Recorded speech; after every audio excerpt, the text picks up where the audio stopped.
Howdy YouTube, and welcome to another episode of the Gunman. So today I decided that I'd give you guys a little bit of a tour and a look at the polishing and detailing bay that we've got here. So I don't spend a great deal of time in here, but I'll give you guys a good overview of it and a look at the kind of products and the procedures that we follow. So as you can see there, that's it. That's just a bit of a look at our shop here, right? So we've got the assembly and panel beading side over there. Then we've got the polishing here, preparation and spray booth. So of course most of my days spent in here or here, most of the time in the booth. But I obviously do know how to do all of the polishing, which is always good to know. So as you can see, we've got a couple of different types of lights in here. Now there's some weird effect actually going on. I don't usually record myself, so hopefully it comes across okay, but it seems my face has gone all dark. Maybe something to do with the flickering, but either way, it doesn't look like that to the naked eye. So what I noticed, so I actually made a request to my boss when he initially made this. So what we were having happen was it was difficult to see some of the D-nibs, so it would look buffed, right? It would look perfect, and then you couldn't see any of the swirls or any of the sort of the D-nib sanding scratches until you got it out. And what I think I figured it out, right? It's that these lights here, so these LED batten lights here, they've got a filter on them, of course, so they're not bright clear. You're not getting that clear LED light. Whereas if you look at these high bay lights up the top there, they're straight through to the light, right? So you don't have any filter over it. So I think what the filter was doing is sort of hiding a lot of the imperfections. And it's one of those things that if you go way back in the day, like, okay, these new lights, right? These new high bay LED lights, which are pretty much getting fitted out across Australia. I believe that a lot of our governments are doing free fit outs because they're lower energy. But what it's actually done to me as a spray painter, I'm like, wow, I can see so much more. So in many ways, they've actually made me a better at polishing at the very least. It's made you have to go to that next level because you can now see things that you could not see previously. So yeah, get the lighting right. I've actually had a person from over there in Perth, he said, man, I got the idea. Like he said, he's built one of these after seeing the idea. So yeah, steal ideas all you want if you want to use some inspiration. But yeah, a lot of these light tunnels, people are doing these honeycomb type things, whatever configuration you want to use. I'm sure there's a lot of sort of science behind what's going on in here. But another thing that you may have noticed is that, like, so with these LED batten lights, you can actually change the color. You can see that's more blue and that's sort of more of the yellow. And that's deliberate, right? So I think you can switch them. There's like a little thing that you can switch on these lights, right? So it's deliberate to get a little bit of contrast, I guess would be the word. And something that, and these lights are all, you can turn them on and off individually, right? So one thing that I notice is you can sort of turn every second or third one off, and that can also actually increase the vision. Like, yeah, you may think more light is better, but it's not always necessarily better.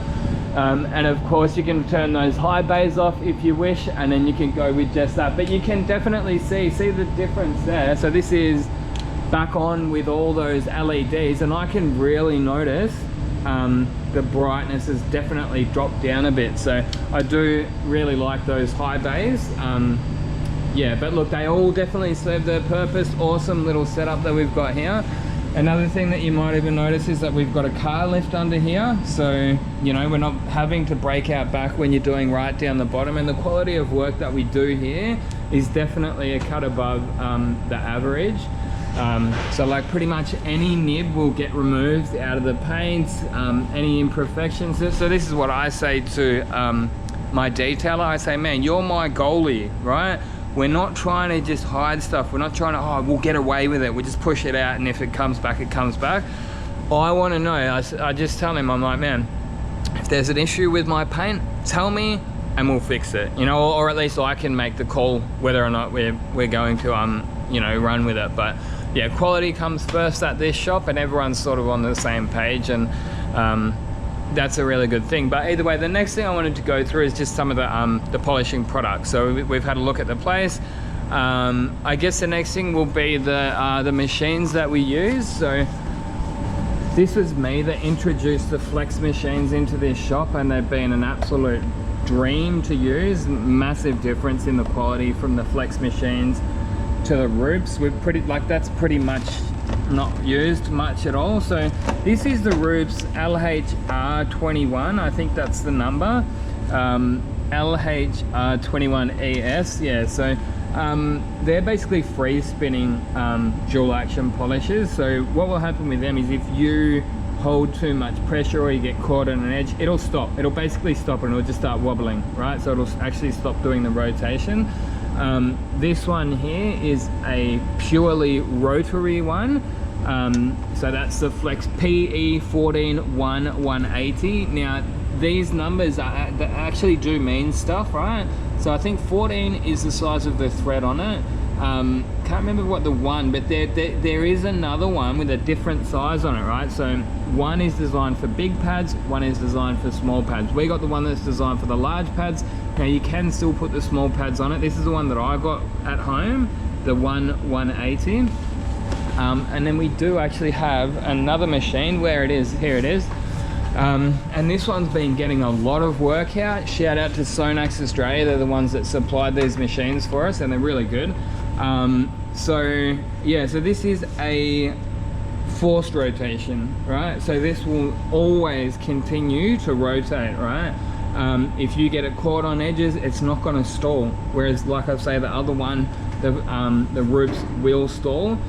So that because of that, these are actually still good for cutting. So you can do a lot more with this machine, but it'll also finish it off a little bit better, I guess you could say. Now, one thing that I personally haven't used a great deal of this, because it was more like I don't spend that much time. I'm just sort of like a hands off when it comes to polishing. I'll do it when I have to, but that's what I say to the boss. I'm like, man, I don't have any interest in doing the polishing. I'll help out if I absolutely have to, but I'm here to paint stuff, and yeah, it's just a waste of time, you know. The way I said, if that booth's not running, we're not making money. So I do all I can to keep that booth running, to keep the lights on, and there are lots of lights, as you might have noticed.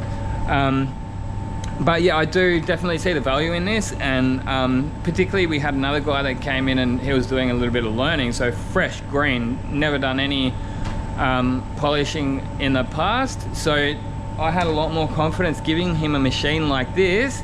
It's just not quite as aggressive as a rotary. It's sort of like in between a rotary and a free spinning orbital polisher, dual action polisher. So yeah, really good. It feels and it holds. Like they've got a nice sound. They've got a nice crisp sort of motor to them. And you just know when you've got a quality tool in your hand, and yeah, they're quality. Whereas those the Rubes, I've recently, in the last sort of couple of years, I've gone way off Rubes. They're always breaking down, whether or not it's brushes, and that's another thing. These are all brushless. Most of the flex tools, they'll just go forever.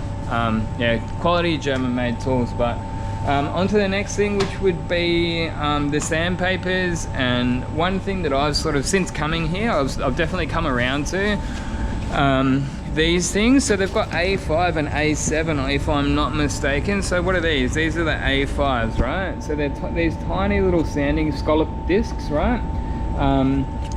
The information is on the inside there if you want to get some. But yeah, 3M A5, 32 mil. That's it. Yeah, that's about all I can see on there. Now these are quite expensive. They come in a roll of about 500, but you're looking at about $500. So yeah, be warned. But like the ex-manager around here said, and I totally agree with his philosophy, right? You look at that, a lot of the time what the detailers will do, they'll get one tiny little nib and they will make that one nib into a buff spot that big, right? So I totally agree with my ex-manager. You're making much less work for yourself, keep it small, right? Look, you sometimes, it's not going to be for everything. Small to medium sized nibs, absolutely perfect. Another bit of advice is if you do use these, so this is the machine that you use for that, right? It's just got a very tiny rotation on it, a very small orbit onto it. You use these with water too.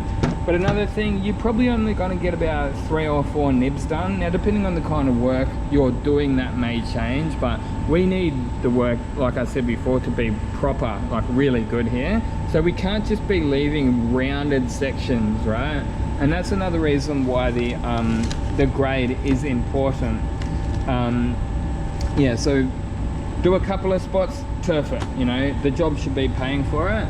And yeah, the grit is important. So if you go too fine, that sandpaper is just going to be going over the top of it. It's not actually going to be cutting that nib flat. But then if you go too coarse, you've got to hit it with a second step, right? So this is 2,500. If you were to go the next step coarser, then you would have to hit every single nib 2 times. So that's really it's a big important thing, right? So you see, that's just one panel, the nibs that we've got in it. You times that by the amount of panels on the car. By the time you've got to go around every panel twice just for your sanding and your refinement of your scratches, it's significant, right?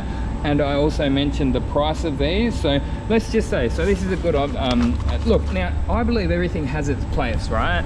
I'm not against any products, right? If it's got its place in the shop, use it. But nothing, I don't think there's anything is the be all and end all, right? Now these things here, you've got to be really careful with them. They can be quite scratchy, but again, like I say, they have their place. I absolutely love them for the coarser things, but and they do have different grades, right? And they've got these little blocks. Yeah, and again, you know, this is a tungsten, right? The Mirko Shark Blade, absolutely love it. But you can't just go and use it on every single nib. What it can do, it can sort of pull the inside of a nib out if you're not careful. So again, everything has its place. And yeah, and then even razor blades, you know, sometimes what I've been doing lately, that's something that I've sort of actually learnt more recently, is like, if you've got, say, a run, hit it with the tungsten square first, and then hit it with a razor blade, because the razor blade will sort of shave it down like a level, whereas the shark blade, the tungsten square, that'll sort of, it's a bit harder, right? So it's not going to get, it's hard to say, it doesn't have as much feel, it's not as soft or smooth or something. Yeah, it's like really hard and it's indiscriminate, whereas sometimes you need that razor blade just to sort of dig in a little bit more. So like I say, everything in its place. But yeah, you know, we've even got the big discs, 1500, 3000, 5000. And if we are to use these, so these are 1500 grit, I think. Yeah, so 1500 for the block. That's when you'll use these ones here to refine it. So you go 1500, 3000, then your 5000, and then you do the cutting. So I think that's covered most of the sandpapers. Oh, we do have some more over here. Sometimes you need to do blocking, right? And this is a good example, right? There was actually, it wasn't a full run, but there was a bit of a build up on that edge, and that's where I used the tungsten square first, and then a razor blade, and from there I just use the orbital sander, bang, and it's perfect. Like you cannot see any big build up on that edge anymore. So that's usually when I'm here in the polishing bay, is usually just to sort of help out with a run or something. That particularly needs it. But yeah, as you can see, we're well stocked. We've got all the good products. There's no scrimping and saving and you know, reusing old bits of 2000 and then scratching the panel and just sort of, you know, covering it up with a wax or something and then just pushing it out the door and it's going to look crappy after a week or something. No, we want to know exactly what we want to know what it's going to look like in a month today, you know. So we're not cheating. We use like alcohol-based cleaners, so like a water cleaner between steps and stuff, so just to make sure that we haven't got any D-nib scratches coming back through.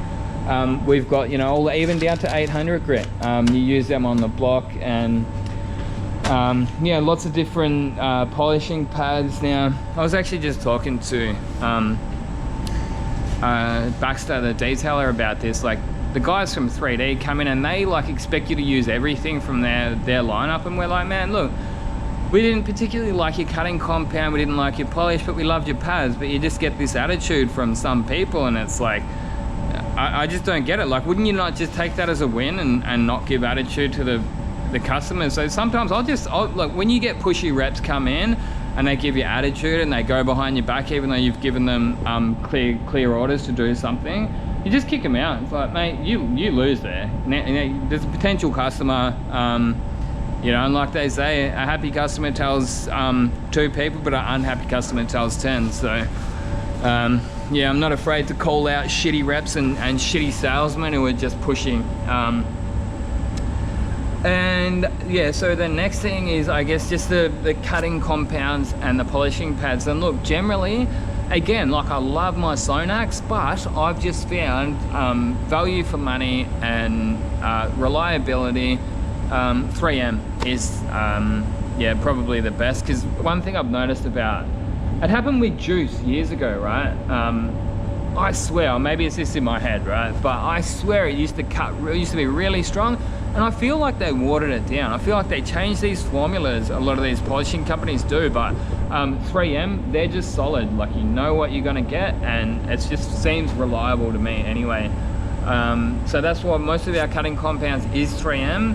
3M have also recently brought out a dual action polisher of their own. Now, we didn't get the dual action polisher, but we've got in the polishing pads and the compounds and the polishers as well. That's something I'm actually yet to use, because like I said, I don't really spend that much time in here, and when I do, it's just for the sanding, and I'll just say, hey, you buff it up, but I'll just sand it out. So yeah, like, that's about it. Look, these are products that I don't know a great deal about it, but again, another thing that I do like about 3M, they make it idiot proof, right? Green lid, right? Green lid goes with the green pad. And there might be over there somewhere, but blue lid goes with blue pad. Black lid, black pad. White lid, white pad. Simple, idiot, you know, idiot proof type thing.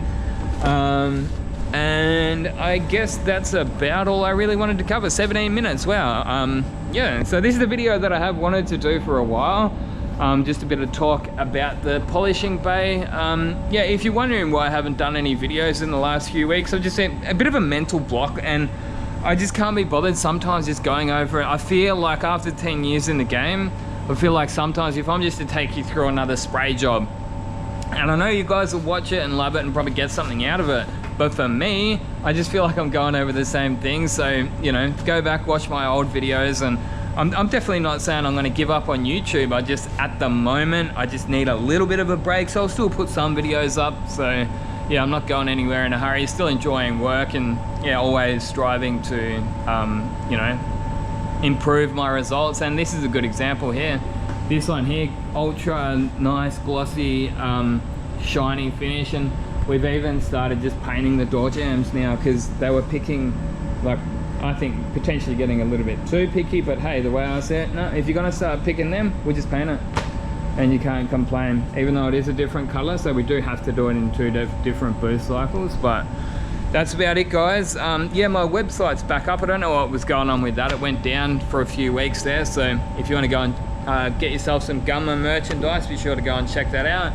Until next time, get out there and paint some shit. Gunman out.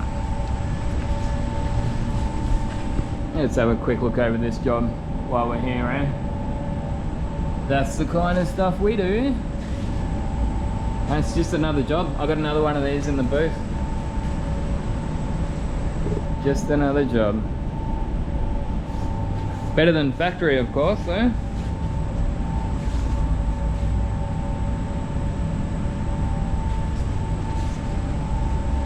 Alright, see you in the next one.